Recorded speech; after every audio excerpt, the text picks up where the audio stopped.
embers of a fading flame. I am a tree, rooted deep in this earth, but my leaves, they fall, they wither, they drift away.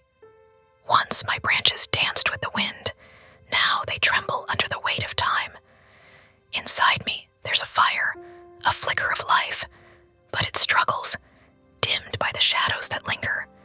Each breath, each step, a battle unseen, a war waged within where energy fades. I am not broken, but I am bending. My roots still hold, though my limbs grow weary. The light in my cells, once bright and strong, flickers now as dusk descends. Yet in this fading, there is still a story, a life that has lived, loved, and longed. Each fallen leaf, a whisper of a memory, a testament to the strength that remains. I am a tree, and though my leaves may fall, my roots dig deep, holding on to the hope that somewhere, somehow, this light will find its way back home. So listen to my story as my leaves descend, for in each one, there's a piece of me, a piece that still believes, still fights, still hopes for the dawn after this long night.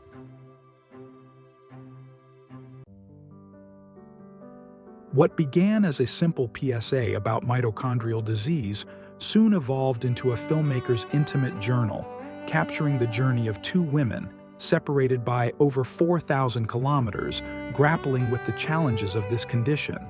Their bond, forged entirely online, became a lifeline in the midst of their struggles. Now, 3 years later, Christine and I find ourselves on a plane heading to Sarasota, Florida, to finally meet Christy in person. Before starting this project, I had never even heard of mitochondrial disease. It turns out most people haven't. Mitochondrial disease is a cellular genetic breakdown. So let me explain what that means.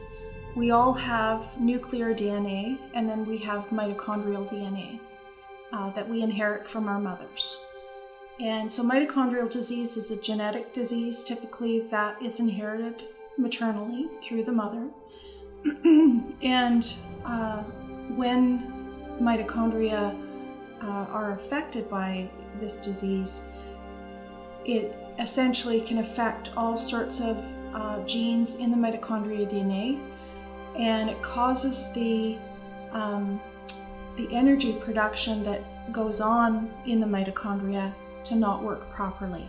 So the cells and the organs and the basic body systems that are automatic for us don't work properly, and as a result we can end up having all sorts of body systems go wrong, fail completely, and ultimately cause death.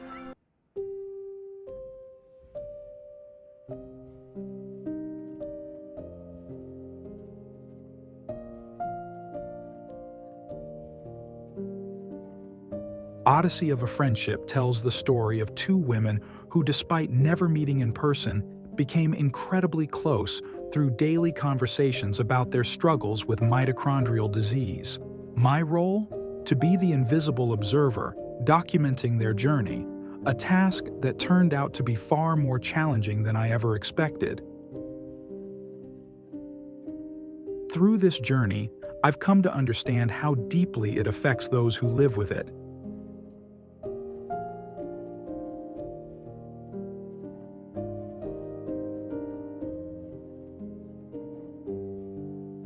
When I was sent to Vancouver to start the testing, one of the first things they did in the diagnostic procedure was I had to provide a really comprehensive history of not just myself medically, but of my family as well, so my whole family. And then they started doing all sorts of tests. So there was blood tests and urine tests, and I had to have scans done of my brain to show whether or not I was having any seizure activity or whether there was any evidence of MS, because part of the way they diagnose mito is they have to rule out all sorts of other things. So they ruled out me having MS as one of the major first things that they had to look at. So the next really major test that I had to determine whether I had mito was a muscle biopsy. And what that is they essentially cut open an area about an inch long into your quadricep muscle in your upper thigh, and go down and they take about 3 pieces of your quadricep muscle. Shortly after I was first diagnosed, I got an email from someone in Mito Action, and they had put out a link to a Facebook Mito community, and so I thought, oh, perfect, because I was feeling so alone with this. I didn't know what to do, who to talk to. I felt totally lost. So I thought, great, this is going to give me a community of people who will understand what I'm dealing with and who I can ask questions of. So I got onto the Facebook groups, and then I discovered that there was like quite a few of them. I was amazed how many there was. So I joined a whole pile of them in even just one day. I joined quite a few.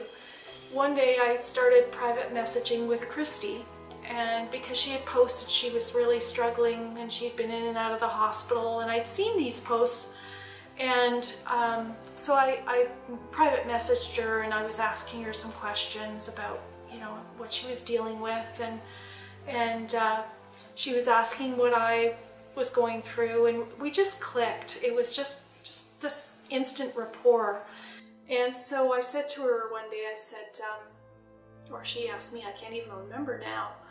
She said, let's Skype.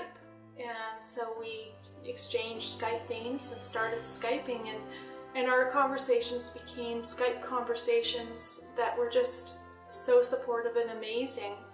And I was just amazed at her strength and what she goes through on a daily basis. And even though at first meeting her was a little scary, because I thought, is this what I'm going to end up having to deal with in the future? So when I saw all her tubes and everything, and heard about all of the different problems she experiences, I thought, oh my God, is this what's ahead of me? And that was really scary. But at the same time, hearing and seeing how strong she is through it, like, she just inspires me so much.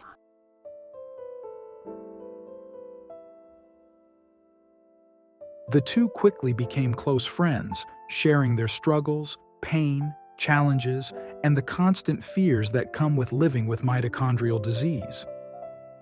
For Christine, finding Christy was a lifeline after years of misdiagnoses, and worse, being told she wasn't even sick because doctors couldn't find anything wrong. Mitochondrial disease manifests differently in each person. Christy and Christine experience different symptoms and face unique challenges, but they both endure lives filled with endless doctor's appointments, countless tests, hospital stays, and the agonizing wait for test results. They live in a constant state of fear, always searching for answers. Many mitochondrial patients feel isolated during these times. After weeks of emotionally intense filming, Christy showed us her scars and shared stories of endless hospital stays. Then, she paused and said she would never be a belly dancer. In that moment, everything shifted. You could feel it. Christy gave us permission to laugh, and laugh we did.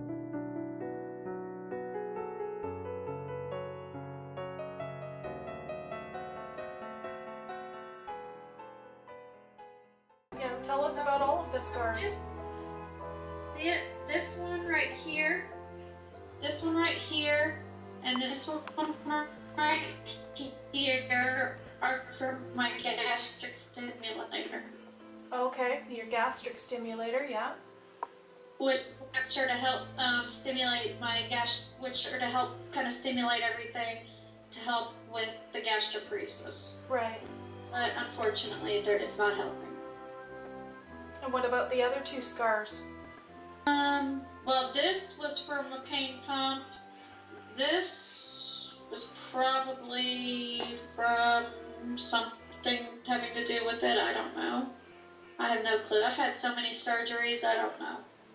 She looks like she has a bruise there that she didn't have the other day. Yeah. This is from being just from all the acidity from the gastric juices. Oh, wow.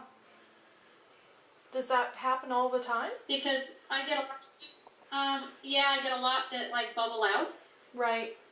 and it burns my skin. Wow. So it discolors it all. Yeah, I'm not a belly dancer. Or I'm not a very pretty belly dancer. Well, you could have one of those flimsy little tops that covers all that part. And you squirt the audience. Yeah. You could be a real sideshow act. There we go.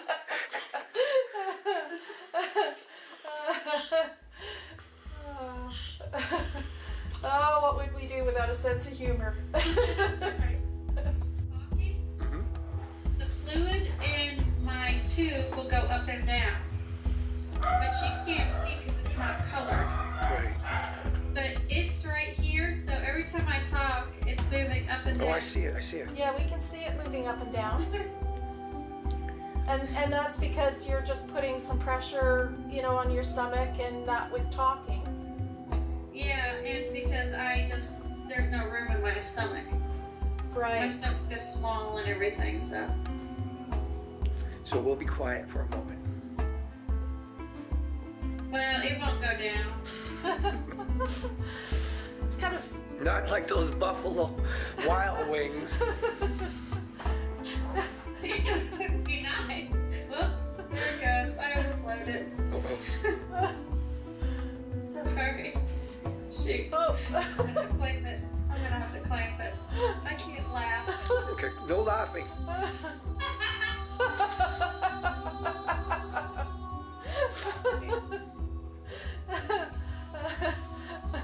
Yeah, if I laugh, it's bad.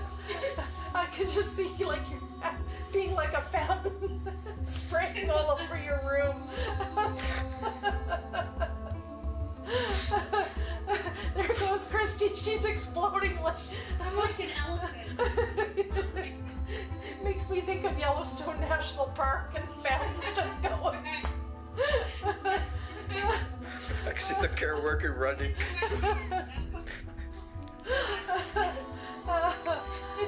This is not helping you to not spurt. I'm an entertainment for the kids. Bring the neighborhood kids and charge them money. That's right. Look at my mom. Watch Christy blow.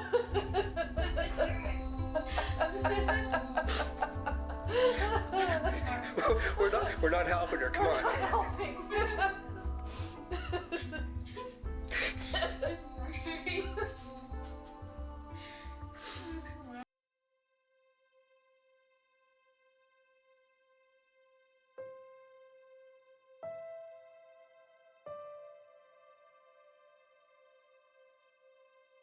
Over the years, these two brave souls allowed me into their lives. At times, it was difficult to watch.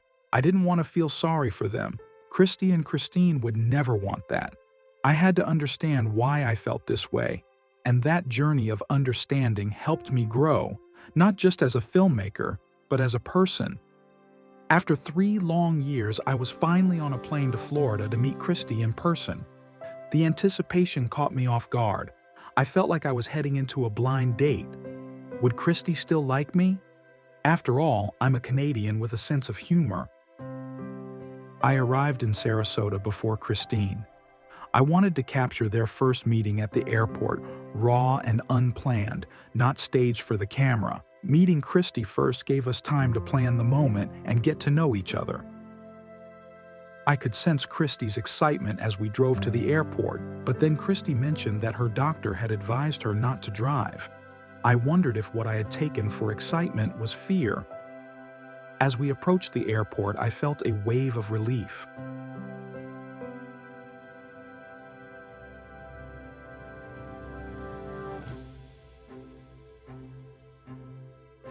Our plan was simple: find the gate where Christine would be arriving and wait for her. So, we camped out and waited. But there was no sign of Christine. We waited some more, still no Christine. After 3 years, could Christine have missed her flight from Canada?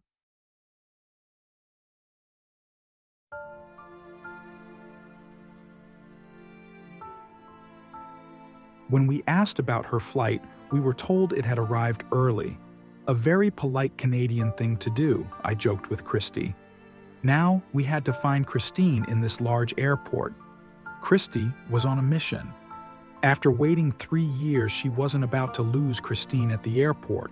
We searched every floor, every corner. Just when Christy was running out of ideas, she remembered Christine mentioning that it was snowing in Victoria, and she couldn't wait to feel the warmth of Florida sunshine on her face. "Outside!" Christy shouted. Christy, with her sharper eyes, spotted something and was off in a flash. I did my best to keep up.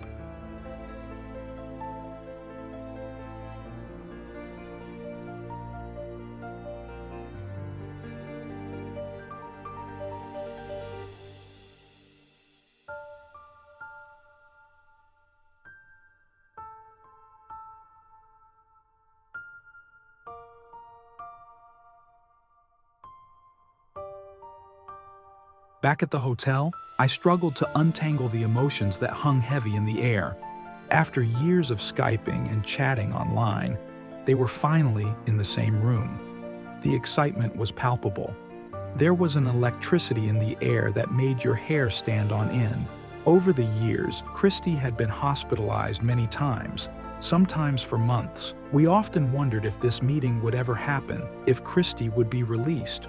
Or would we receive heartbreaking news and Christine would have to cross it off her wish list? As I looked at these two women, tears flowed, laughter filled the room, and the love they shared made every moment worth the wait. The meeting took a toll on Christy. Like most people with mitochondrial disease, her energy was quickly depleted. Christine had to drive Christy home as I filmed, capturing the quiet end to what had been a long-awaited reunion.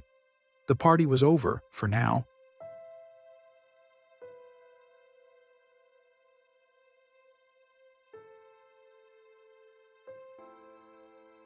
What are you doing right now? I'm cleaning the end of my port Right. because so it doesn't have germ. And then I gotta get the air out of my syringes because I don't need another pulmonary embolus.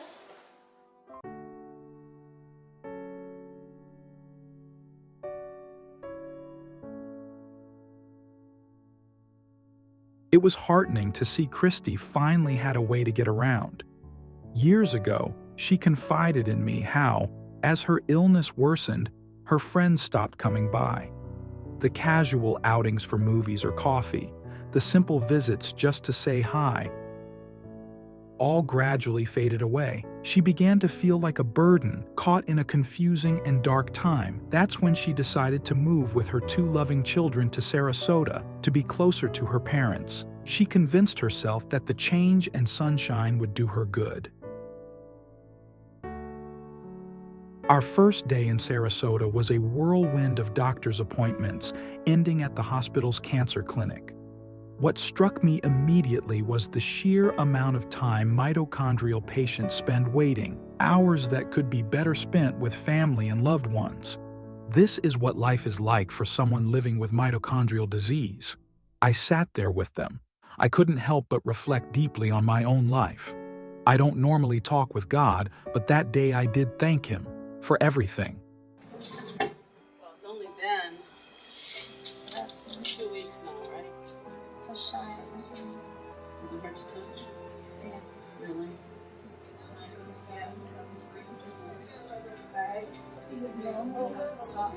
Mm-hmm. Yep. All right, I'm gonna spray it first, and then I'll put on my sterile gloves.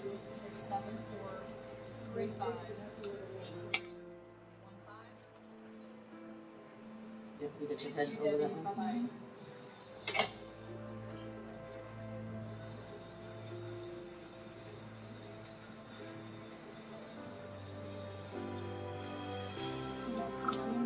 Yeah.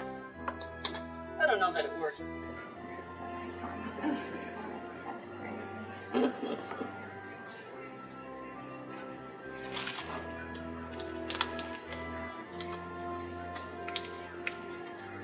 So you're gonna come back in a week? Yep. All right, I'm gonna clean it here. If you're not here on time and you're running late, we're like, uh-oh, she might be in the hospital, let's check. Well, I was in for a long time this last time. It was like almost from July to November, I think. Seriously? Yeah. Just tell me what. I will. All right, Christy, you will stay here.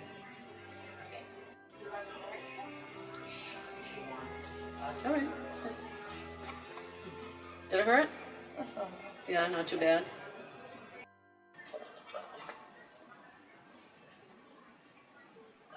So you're gonna come next Tuesday at 10 o'clock? I think so. I feel like on the calendar. Okay.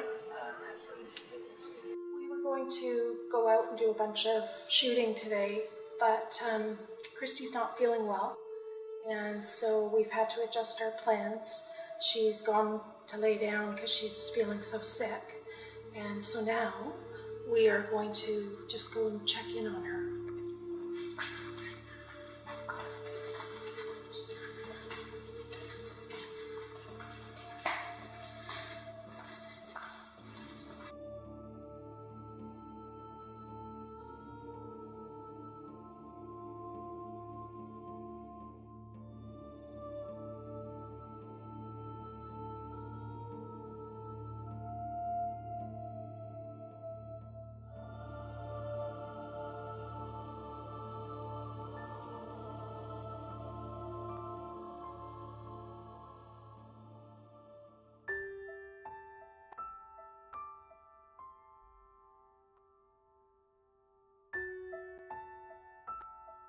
The thing about mitochondrial disease is that you never know what kind of day you're waking up to.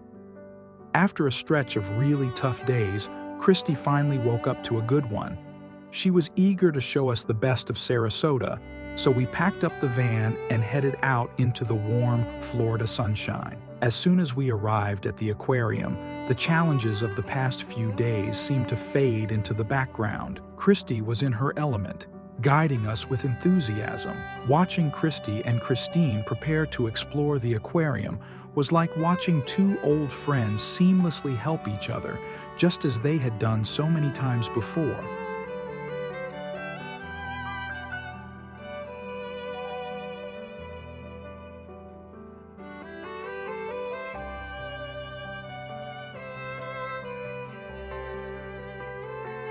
Once we ventured below, the magic truly began. The cool air and the sound of bubbles rising to the surface transported us to another world, a world where we were the outsiders. Down here, we were all visitors to an enchanting realm.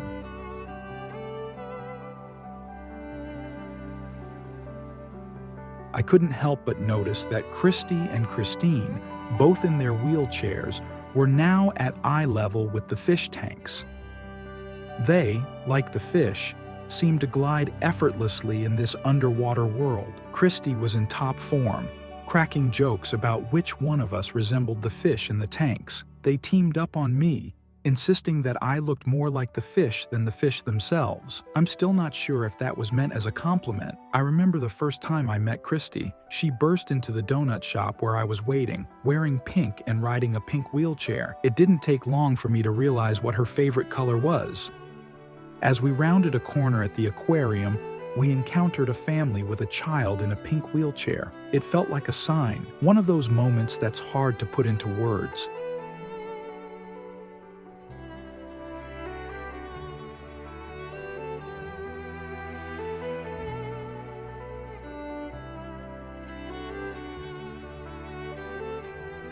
During a break from filming, I found myself standing in front of the shark tank, mesmerized by these beautiful creatures gliding effortlessly by, as if they were flying through the air. It reminded me of a story Christy once told me about how she felt free, riding her bike with music playing in her ears. And some of the things that I'd love to do, like I like to ride my bike, and because it kind of makes me feel like I'm free. It's like I get to do something. And, I put my headphones in, where I don't have to listen to anybody, and I just ride. Christy and Christine sat silently in front of the shark tank, not needing to say a word. It was a moment only the closest of friends could share, a quiet understanding, a deep connection, a feeling of closeness and love. They sat there for what felt like hours, not wanting the moment to end. But, as with all things, it ended too soon. Before I knew it, Christine and I were on a plane back to Canada. As I gazed out the window, my mind wandered over the 3 years that had passed since we started this film project. How could two strangers, living more than 5,000 kilometers apart, have such a profound impact on each other's lives? They found a way to hold each other's hands across the internet until they could finally hug in person. Even when you have loved ones nearby, finding someone who truly understands what you're going through is beyond words. It's a feeling, as Christy once told me. Now, I hope their story will resonate with those living with mitochondrial disease and offer a deeper understanding to those close to them.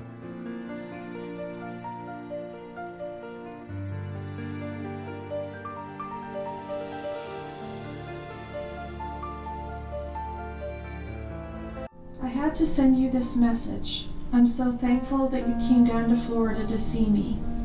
I've enjoyed spending time with you and Brian. I cannot express with words how much this means to me to have you come visit.